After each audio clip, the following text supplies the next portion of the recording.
آج ہم ایک ایسے تصور پر بات کر رہے ہیں جو ہمارے زندگیوں پر بہت گہرائی سے اثر انداز ہوتا ہے۔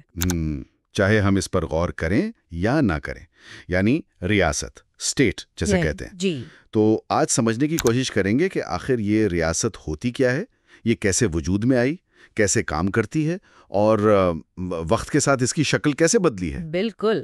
اور یہ موضوع خاص طور پر جو سماجی علوم کے طلباء و طالبات ہیں ان کے لیے تو بہت ہی اہم ہے۔ جی ہاں، آج ہماری اس گفتگو کا جو محور ہے وہ کچھ تعلیمی نوٹس ہیں، اور ہماری کوشش یہی ہوگی کہ ریاست سے جڑے جو پیچیدہ نظریات ہیں، تصورات ہیں، ان کو آسان اردو میں بیان کیا جائے، تاکہ سمجھا جا سکے کہ اس کا بنیادی ڈھانچہ کیا ہے، یہ کیسے کام کرتی ہے۔ جی، اور یہ ہماری دنیا کو منظم کیسے کرتی ہے اصل میں۔ بہت خوب۔ تو آئیے پھر اس اہم موضوع کی تہوں کو کھولتے ہیں۔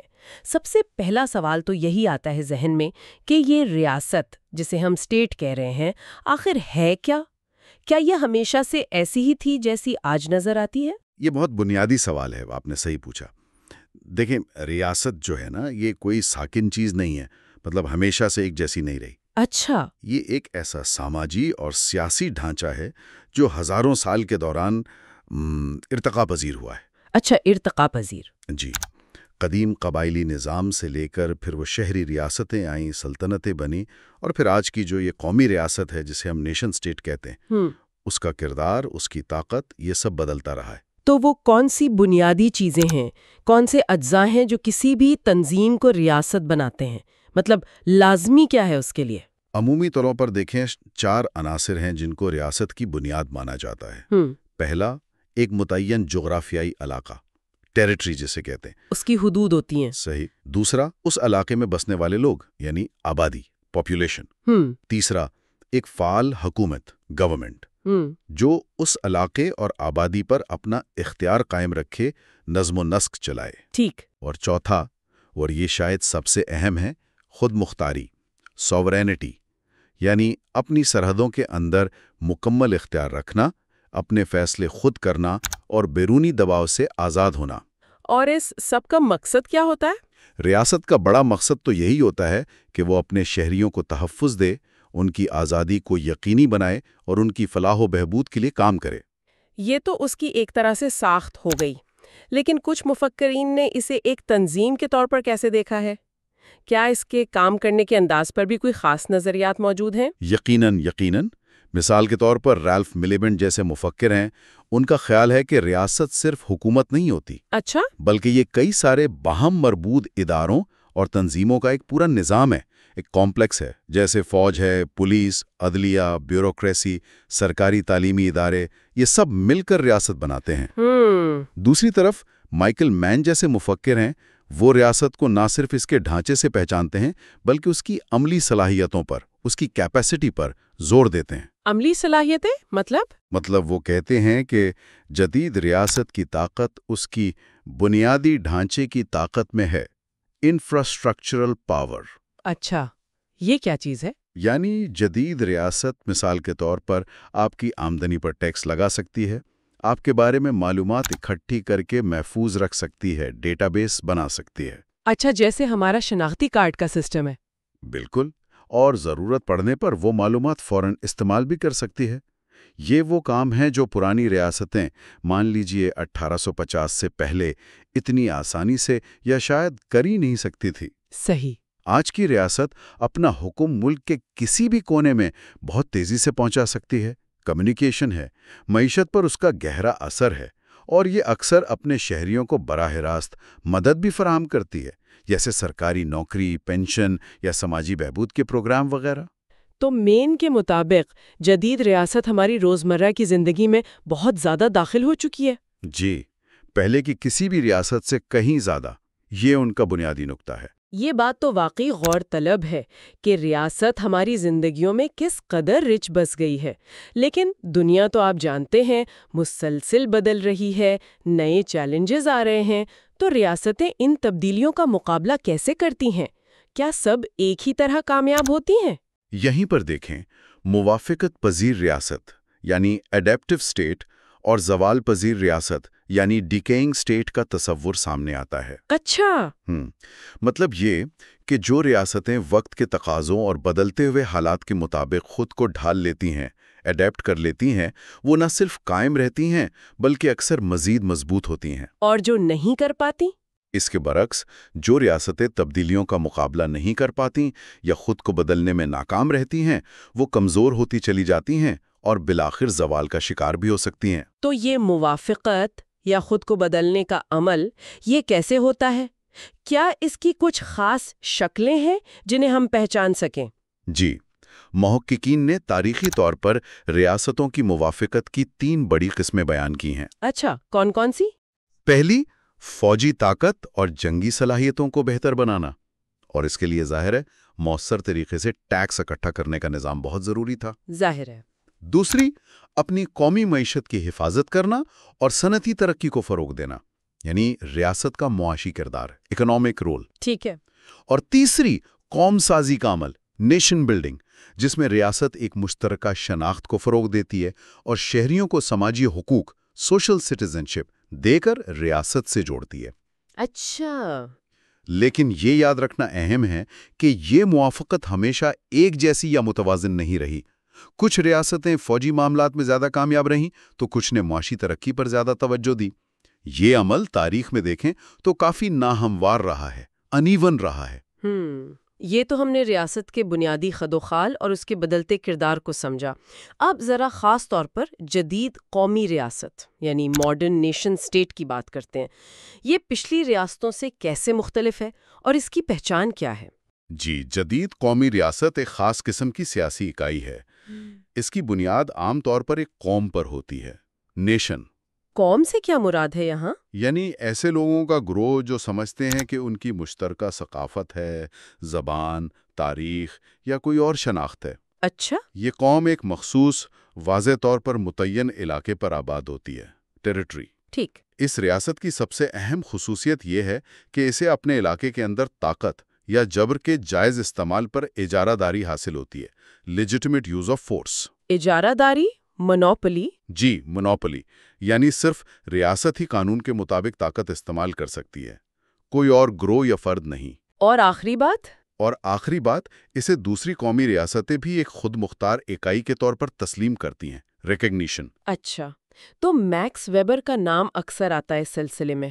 جی ہاں، مشہور سماجی مفکر میکس ویبر نے ریاست کی تعریف کچھ یوں کی تھی کہ یہ ایک انسانی برادری ہے جو ایک مخصوص علاقے میں جسمانی طاقت کے جائز استعمال پر کامیابی سے اپنی اجارہ داری قائم رکھتی ہے۔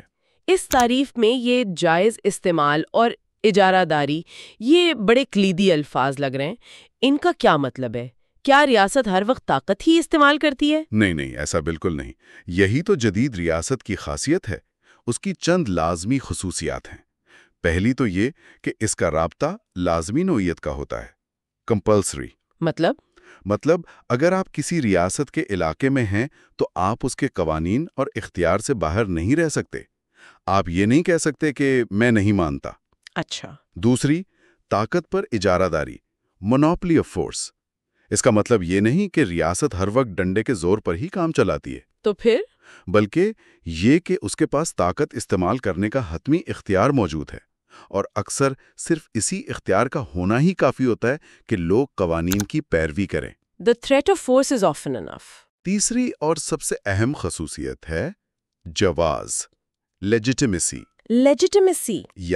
یعنی ریاست کا اختیار اور طاقت کا استعمال عوام کی نظر میں جائز اور قابل قبول ہونا چاہیے۔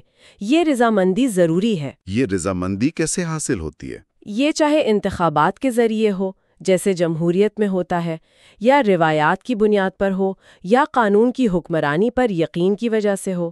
جواز کے بغیر ریاست کا مؤثر طریقے سے کام کرنا بہت مشکل ہو جاتا ہے۔ اچھا، تو کیا سب جدید ریاستیں ایک جیسی ہیں یا ان میں بھی کوئی بنیادی فرق ہے؟ بنیادی طور پر ہاں، جدید قومی ریاستوں کو 2 بڑی اقسام میں تقسیم کیا جاتا ہے، جمہوری یعنی ڈیموکریٹک اور غیر جمہوری یعنی نان ڈیموکریٹک۔ ان میں کیا فرق ہے؟ جمہوری ریاستوں میں اقتدار اعلیٰ عوام کے پاس مانا جاتا ہے۔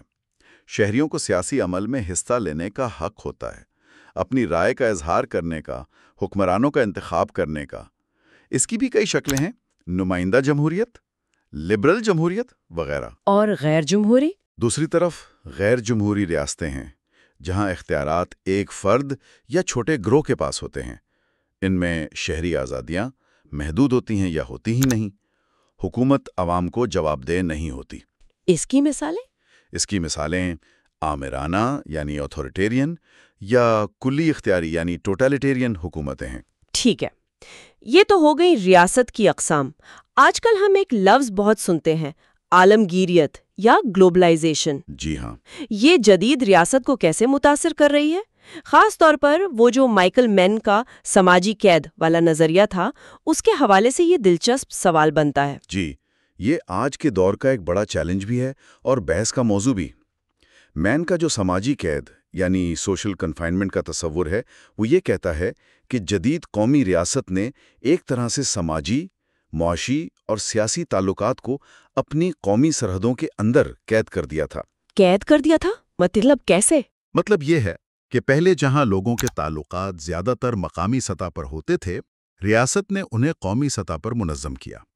ایک قومی معیشت بنائی، قومی قوانین نافذ کیے، ایک قومی شناخت کو فروغ دیا۔ اچھا۔ اس قید نے ہی مین کے مطابق جدید سرمایہ دارانہ نظام کی ترقی کے لیے ایک ضروری ڈھانچہ فراہم کیا، ایک فریم ورک۔ اچھا، تو یہ قید ایک طرح سے قومی ریاست کا بنیادی کام تھا، لیکن اب عالمگیریت اسے کیسے بدل رہی ہے یا کمزور کر رہی ہے؟ عالمگیریت خاص طور پر معاشی میدان میں، جیسے عالمی تجارت ہے، سرمایہ کی آزادانہ نقل و حرکت ہے، بین الاقوامی مالیاتی اداروں کا بڑھتا ہوا اثر و رسوخ، اس نے اس قید کو کافی حد تک کمزور کیا ہے۔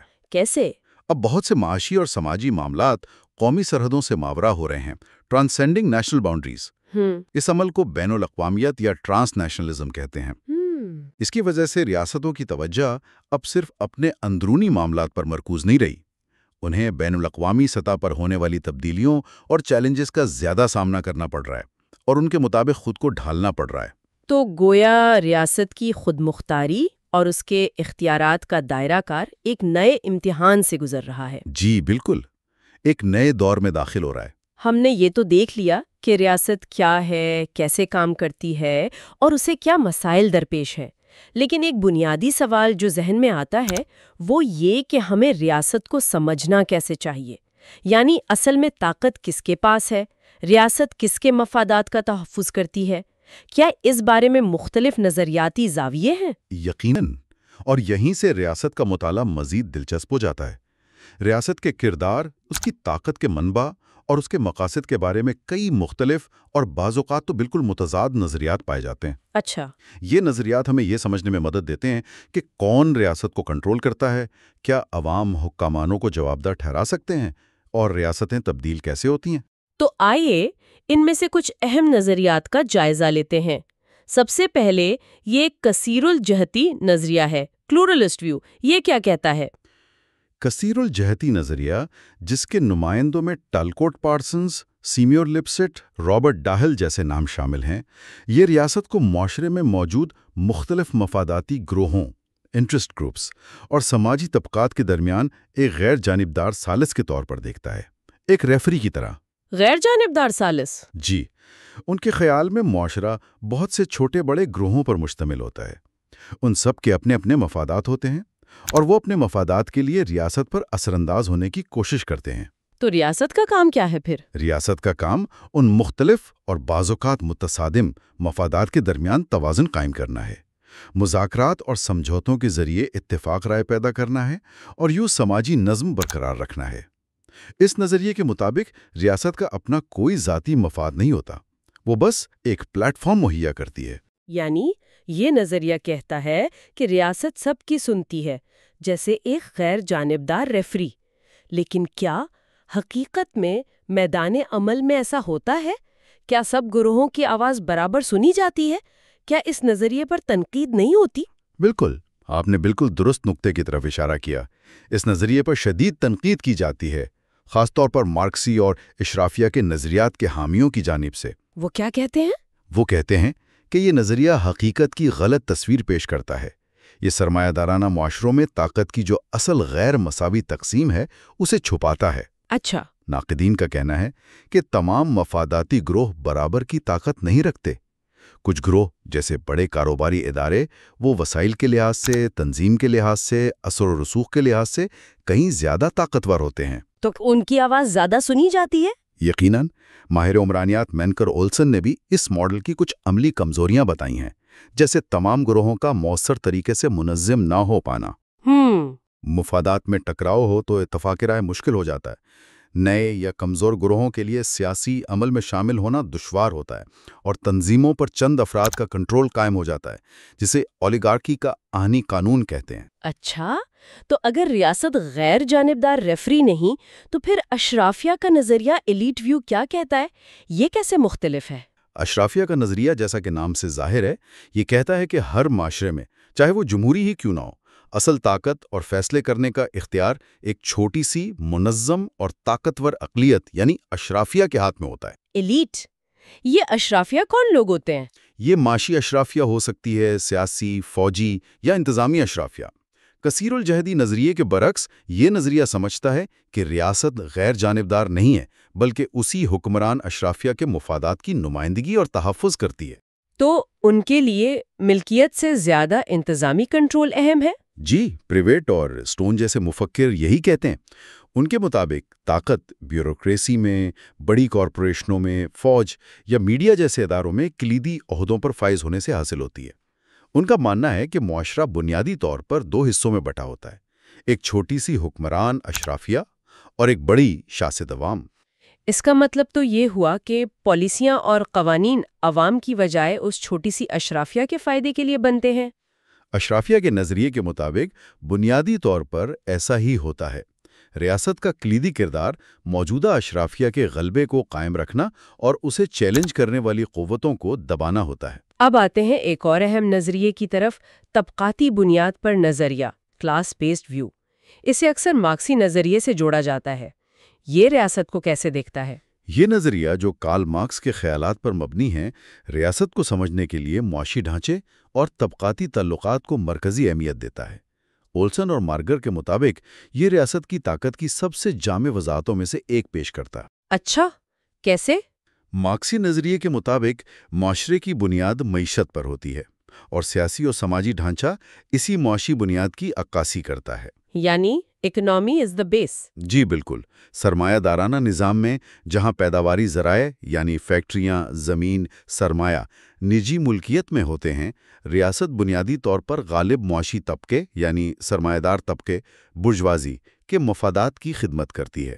تو ریاست کو سرمایہ دارانہ ریاست کہا جاتا ہے؟ جی، کیونکہ اس کا کام سرمایہ دارانہ نظام اور اس سے جڑے طبقاتی تعلقات کو برقرار رکھنا ہے اور محنت کش طبقے پرولیٹیریٹ کو کنٹرول میں رکھنا ہے، چاہے وہ قانون، پولیس اور عدالتوں جیسے رسمی ذرائع سے ہو یا تعلیم اور میڈیا جیسے غیر رسمی ذرائع کے ذریعے۔ تو مارکسی نظریہ تو ریاست کو بالکل غیر جانبدار نہیں سمجھتا، بلکہ خاص طبقے کا اعلیٰ کار، ایک انسٹرومنٹ سمجھتا ہے۔ بالکل۔ اس نظریے کے مطابق ریاست غیر جانبدار ہو ہی نہیں سکتی، کیونکہ یہ خود اس معاشی نظام کی پیداوار ہے جو طبقاتی تقسیم پر مبنی ہے۔ گولڈ لا اور رائٹ جیسے مفکرین نے اس کی مزید وضاحتیں پیش کی ہیں۔ جیسے اعلیٰ کار نظریہ ہے انسٹرومنٹل ویو، جس کے مطابق سرمایہ دار طبقہ براہ راست ریاستی اداروں کو کنٹرول کرتا ہے، اور ساختی نظریہ ہے اسٹرکچرل ویو، جس کے مطابق ریاست کو سرمایہ دارانہ نظام کو مجموعی طور پر بچانے کے لیے کچھ خود مختاری حاصل ہوتی ہے، چاہے کبھی کبھار وہ انفرادی سرمایہ داروں کے مفادات کے خلاف ہی کیوں نہ جائے۔ اور آخر میں یہ ریاست مرکزی نظریہ کیا ہے، اسٹیٹ سینٹرڈ ویو؟ یہ باقی نظریات سے کیسے منفرد ہے؟ یہ نسبتاً نیا نظریہ ہے جو 1980 کی دہائی میں ریاست کو واپس لانا یعنی bringing the state back in کے نعرے کے ساتھ سامنے آیا۔ اچھا، ریاست کو واپس لانا؟ جی، یہ نظریہ کثیر الجہتی، اشرافیہ اور مارکسی نظریات کی اس بات پر تنقید کرتا ہے کہ وہ ریاست کو صرف معاشرتی قوتوں کا عکس یا اعلیٰ کار سمجھتے ہیں، چاہے وہ مفاداتی گروہ ہوں، اشرافیہ ہو یا طبقات ہوں۔ تو یہ کیا کہتا ہے؟ اس کے برعکس ریاست مرکزی نظریہ کہتا ہے کہ ریاست خود ایک خود مختار اکائی ہے، آٹونومس، جس کے اپنے مفادات ہو سکتے ہیں، اپنی صلاحیتیں، اسٹیٹ کیپیسٹی ہو سکتی ہیں اور اپنے اہداف ہو سکتے ہیں۔ جو ضروری نہیں کہ معاشرے کے کسی خاص گروہ سے مطابقت رکھتے ہوں۔ بالکل۔ تھیڈا اسکوچپل اور امیٹا جیسے مفکرین کا کہنا ہے کہ ریاستی ادارے، بیوروکریسی اور ریاستی پالیسیاں خود سماجی اور سیاسی نتائج پر فیصلہ کن اثر ڈالتی ہیں۔ یہ نظریہ ریاستی ڈھانچے اور ریاستی اہلکاروں کے کردار کو مرکزی اہمیت دیتا ہے۔ تو گویا یہ نظریہ خود ریاست اور اس کے اداروں کو ایک فعال کردار، ایک ایکٹیو رول دیتا ہے، نہ کہ صرف دوسروں کے اشاروں پر چلنے والا۔ یہ تو سمجھنے کے بالکل مختلف زاویے ہیں۔ جی ہاں، یہ نظریہ ریاست کی اپنی ایجنسی اور اس کی پالیسی سازی کی صلاحیتوں پر زور دیتا ہے۔ بہترین۔ تو آج کی اس گفتگو سے یہ بات تو بالکل واضح ہوئی کہ ریاست ایک انتہائی پیچیدہ، کثیر الجہتی اور مسلسل بدلتی رہنے والی حقیقت ہے۔ بالکل۔ یہ صرف ایک جامد ڈھانچہ نہیں بلکہ ایک متحرک عمل ہے۔ جی۔ یہ ارتقا پذیر ہوتا ہے۔ اسے بدلتے حالات میں زندہ رہنے کے لیے خود کو ڈھالنا پڑتا ہے، اڈیپٹ کرنا پڑتا ہے، ورنہ یہ کمزور پڑ سکتی ہے۔ بالکل۔ ہم نے دیکھا کہ جدید قومی ریاست کو عالمگیریت جیسے نئے چیلنجز کا سامنا ہے، اور اس کے کردار اور طاقت کو سمجھنے کے لیے ہمارے پاس مختلف نظریاتی چشمے موجود ہیں: کثیر الجہتی، اشرافیہ، طبقاتی اور ریاست مرکزی۔ اور ہر نظریہ ہمیں طاقت، اختیار اور مفادات کی تقسیم کی ایک الگ تصویر دکھاتا ہے۔ بالکل درست۔ اور یہ سمجھنا بہت ضروری ہے کہ شاید کوئی ایک نظریہ بھی ریاست کی مکمل اور حتمی تصویر پیش نہیں کرتا۔ جی ہاں، حقیقت شاید ان سب نظریات کے امتزاج میں یا ان کے درمیان موجود کشمکش میں کہیں پوشیدہ ہے۔ ریاست کی نوعیت، اس کے افعال اور مستقبل کے بارے میں بحث ہمیشہ جاری رہے گی، کیونکہ یہ انسانی معاشرے کی تنظیم کا ایک مرکزی ستون ہے۔ یقیناً۔ اور جاتے جاتے اپنے سامعین کے لیے ایک سوال چھوڑ جاتے ہیں جس پر وہ خود غور کر سکتے ہیں۔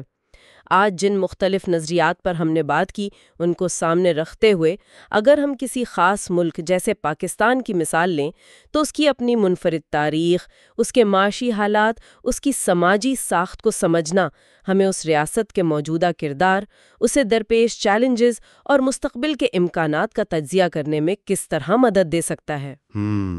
یہ بہت اہم سوال ہے۔ یہ ایک ایسا نقطہ ہے جو ہمیں ان تصورات کو حقیقی دنیا پر لاگو کرنے کی دعوت دیتا ہے۔